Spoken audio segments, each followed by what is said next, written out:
Minista muveani wake huo serikali ni nene na ulani Zakari Njeru ni watambuka silangani wadho wake ulawi kauntini ya Makueni muthingani wa umuthi kukusia kuminukililwa kwa waki wa ukuta munene na ula withi wa uisi ya kiwu silangani uyu na indi ukutao utumete kimasta silingi bilioni miongo itatu na dhanda tulivoti umbanichwe niwe Caleb Chalo. Now I give the instructions for the contractor to place the last layer on the embankment.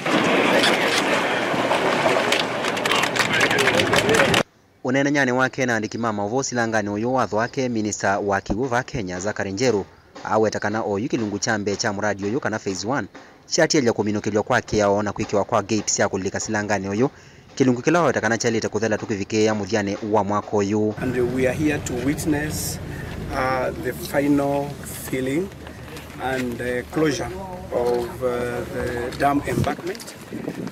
For us to reach here, it has been a journey. We've had challenges, but we are happy today that we are here to witness the completion of this dam embankment. We know with this dam, there are many good things that will come with it. This project, Thwake Multipurpose Water Development Program, is in 4 phases. So this is our first phase of the dam, and we are happy that we are almost completing this first phase. Njeru no watakana serikali na yekete mivango mesio ya kuambia ilungu ilasi ateye sia muradi uyu na ilasi okonya unaicha wake huu na usoja wa mwaki wa stima kenda kuikithia kana enende maisio ithi na matethe kondo vailete na muradi uyu. We will be having other 3 phases, that is the water supply, sanitation and wastewater infrastructure.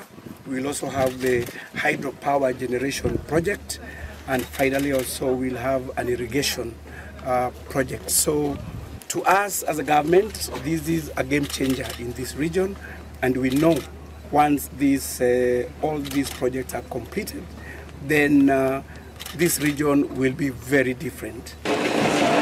Waki wasilanga watho wake nolova ni kutumia kimazi cha silingi bilioni 133 wambia mwaka wa 2018 na wavaniwa kuthela mwezi wa 5 mwaka wa 2020 atewe kuombelwa nisi ikauta ila inatumia mwaka uyu nduku ava kuve miaka 6 ukisa kuvikia vawene. Did not be here. Caleb Chalo, Mutongo TV, Vilingi wa Maovo.